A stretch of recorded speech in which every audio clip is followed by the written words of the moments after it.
Hey, how's it going? It's Richard Quo.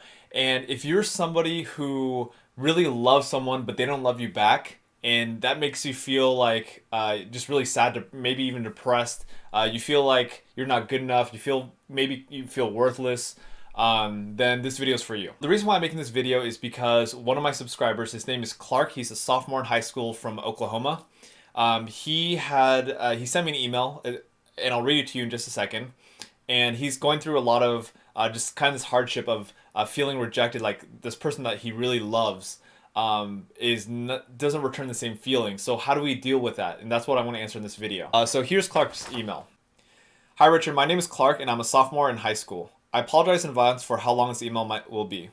I saw your video about Kristen on YouTube and it appealed to me. You're very good at giving advice, and I was wondering if you'd be willing to tackle another difficult topic that I feel I'm not the only one dealing with: unrequited love. Last month, I asked out my best friend, whom I've had a crush on for about a year. I developed feelings for her as we grew closer in the winter. She confided in me that she was pansexual. She had been worried that her sexuality was wrong at the time, but I supported her. I didn't expect my feelings for her to develop, though. I realized how beautiful she was and how much we have in common in December of last year. Then in January, I told her I liked her. She told me that I was like a brother and that she was sorry. I was crushed, no pun intended, but I decided to carry on. 2 months after, she confided in me that she was depressed and she tried to kill herself. I helped her through it and she seemed thankful, but after all of that, I realized I love her. I realized I couldn't spend a life knowing that she thinks nobody cares about her and that she's ugly and unloved. She means the world to me. The following summer, we hung out together a lot, and on one occasion, we hung out alone. Informal date? Last month, I decided to act on my feelings again. I asked her out to a movie, and she said yes. However, she said it hesitantly. Later that week, I received a text from her saying that she felt like she's leading me on and that it wasn't a good idea. I talked to her in person, but she said that I was like her blood brother. She said to me that I was in the friend zone. I asked if we'd ever be anything more than friends. She said she didn't know. After that day, for the first time in my life, I cried over a girl. And every day since, she's been on my mind. My self-esteem is at an all-time low and I feel unwanted, useless, and alone. I never get to speak to my other best friend because he's always busy with school. It's been a month and things have cooled down. From her end, I maintain the lie that I'm okay and I don't need her help. I find it hard and agonizing sometimes being around her, and I try and space myself from her. It's difficult and I miss being around her. When I'm alone with myself, no friends to speak to, I tell myself that I'm not good enough, I can't meet her expectations, I'm not handsome enough, I'm just a brother and nothing more. I tear myself apart thinking how I'm not good enough and that there are people out there who can be better for her and be better than me. Most if all, I tear myself apart knowing that I love her, but she doesn't love me back. I can't be confident and I feel like I've lost everything. I've stopped caring about everything and I'm losing sleep. Can you offer me any advice on this? Any thoughts? I sound like a wimp right now, I know, but I need someone's help. Okay. Um, right now, I don't think I really need to dive into my own personal story. Just know that I did go through something very, very similar in high school, in my sophomore year as well. I'm just going to dive straight into Clark, your question. So, right now, like I feel it. Like I literally just feel like my heart is heavy. Like I feel anxiety right now reading this email because it's so real to me and it scares me. So when I look at you, Clark, and first of all, I respond back to your email and I let you know that I can tell you have a huge heart and that you're a great person. Usually, people who have low self-esteem or they doubt themselves, they end up being good people. Why? Because they're very socially aware, they're very conscious, and the fact that they think bad about themselves is just an indicator that they have really strong emotions and they just care in general. So that's why I kind of love working with people who have insecurities, such as myself, because in a way, a lot of us just care about people. So Clark, the main thing, the thing that just sticks out to me right away is this idea that you feel like you're not good enough, and I feel like that in a way is the root of this whole entire all these thoughts going inside your mind, and this is what's creating this effect that, oh man, this girl doesn't like me, And I wish I wish her the best. I wish she could have the best because I love her so much. And what's going on, from my perspective, because I've been in your shoes before, is that you feel like you're doing everything that you can to love her and to show this girl that you love her. And I could tell she's a great girl. She's amazing, and you just want to do everything for her. But you're just like, why can't she understand that I'm doing everything that I can, and I love her. Like, I want her to notice me. And what's going on, Clark, and anyone else out there who's feeling the same thing, is that your self-worth is dependent on this girl, is dependent on this guy, is dependent on this other person. So if they don't like you back, therefore you feel like you've given your all, and if they reject you, that means no other person or every other girl or guy is going to reject you the same way. And the truth is that's not true. What's going on right now is in the girl's mind or the other person. One, maybe it's just maybe like, okay, I kind of see multiple things going on.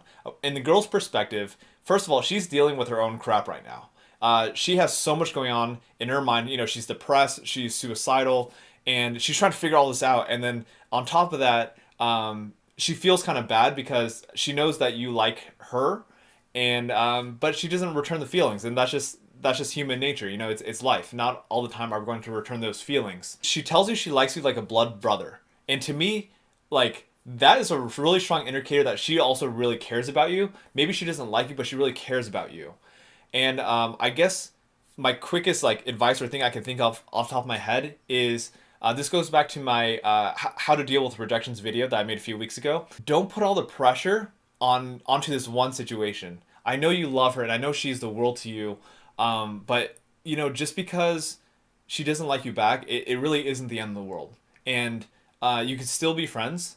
And I'm sorry, this is a really tough thing to say, but like, from a personal perspective, like Clark and anyone else, you get to respect yourself. You get to respect that you are an amazing person already, and don't base this on this one incident if this girl or guy likes you. Because I've done this way too many times in my past, and in a way, this is what's pushed me down and made me feel like I'm less than I actually am today. I did it recently in my how to deal with rejections video. I liked a girl and she didn't like me back, and I felt so crappy. I felt like, oh man, I knew it. I'm worthless. Like, this girl doesn't like me. I want to be as good as she was, and she doesn't like me. Therefore, I suck. And that's not the truth. The truth is, every single person has their own skill sets and personality, and I want to say everyone is equal. It's just we perceive things differently because we value things differently. So Clark, I think the biggest thing in this whole entire conversation that you're having in your head, I know you love her, but it's really a self-worth conversation. It's really about you beating yourself up, because the thing is, if you recognize that you yourself are a powerful enough person, that you recognize that you are beautiful, that you are good enough, then you'll be like, hey, you know what, girl, like, hey, I love you, and I really do love you, and I want to help you as much as you can, and I know that you're struggling through your problems.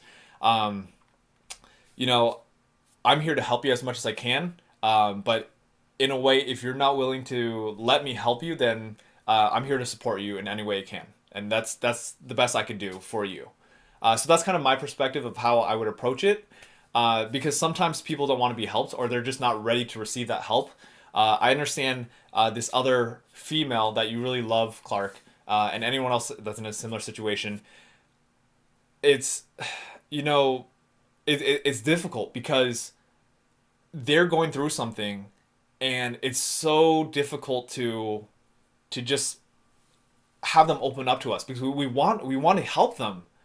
But the thing is, I think the best way we can help them is just by being that open person, being like, hey, I don't want to force you to do anything. I'm just here to help you when I can. Regardless of what the other person says, it doesn't matter.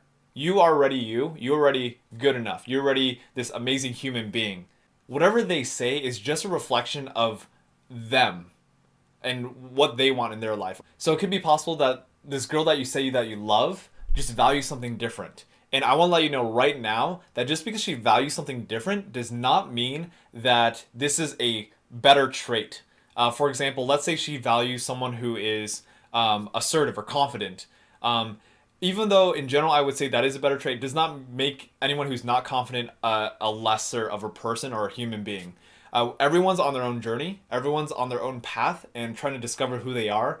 Uh, like for myself, I'm not as confident as these other like mentors or people I look up to, but it doesn't make me less of a person because I know I'm still growing. And I think as human beings, we get to give ourselves permission to grow, give ourselves permission to be imperfect, and love ourselves for who we are right now. So, Clark, I can just tell you, just based off of reading your message, uh, you get to love yourself more, as I do myself, and anyone else out there who's watching this.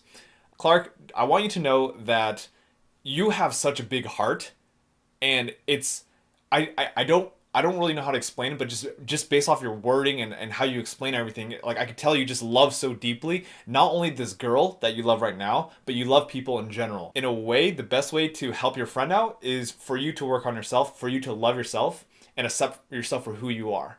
Because I believe the best way to help other people is to lead by example. So if you want your friend or the person that you love to love themselves, then you get to love yourself to set that example.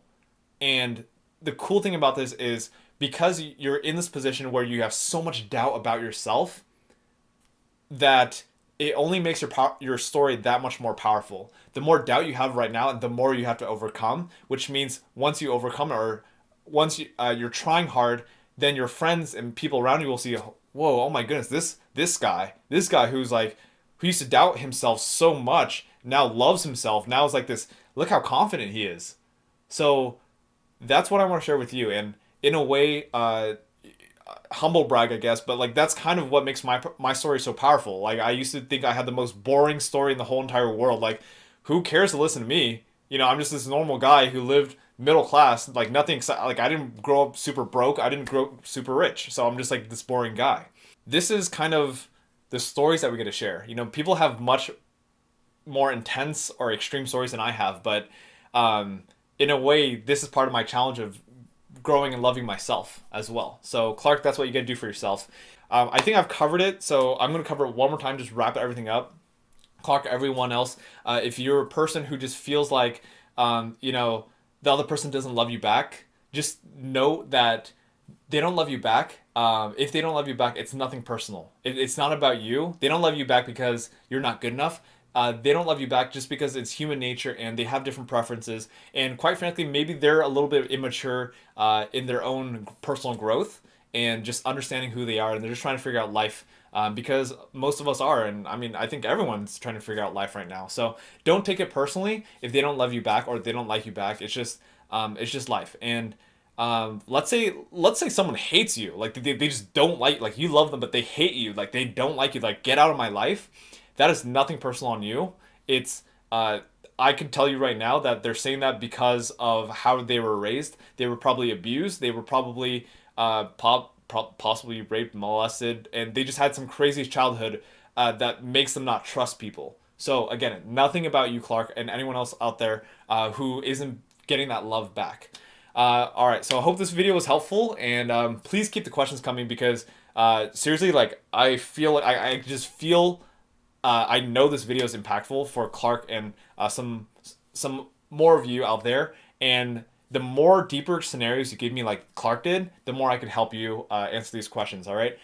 So again, these videos are for you, and it brings me so much joy to be able to help you and support you. Clark and anyone else out there, please follow up with me. And I am happy to continue the conversation. I don't have to just make one video and stop there. I want to make sure that you are getting everything that you need to live that life that you want. And yeah, that's what I'm about. Yeah, so that's what it is. Because I do have a course coming up that I'm starting to help people get over their insecurities, I'm just going to share it with all of you. It is going to be called Be Free University. This is the first time I'm mentioning it publicly. So you are all the first to hear about this. So this course will be coming out before February 1st, 2016, and I'm working on it, and I will keep you all posted. Right now, my whole email system and everything is really confusing. So you could just email me personally at richard@richardco.com if you want more information, or you could just sign up for my mailing list at richardco.com/social. I'll link that here and in the description below. Besides that, thank you so much, and I will catch you all next week. Thank you, Clark, so much for the question. All right, take care. Peace! Oh, much love too.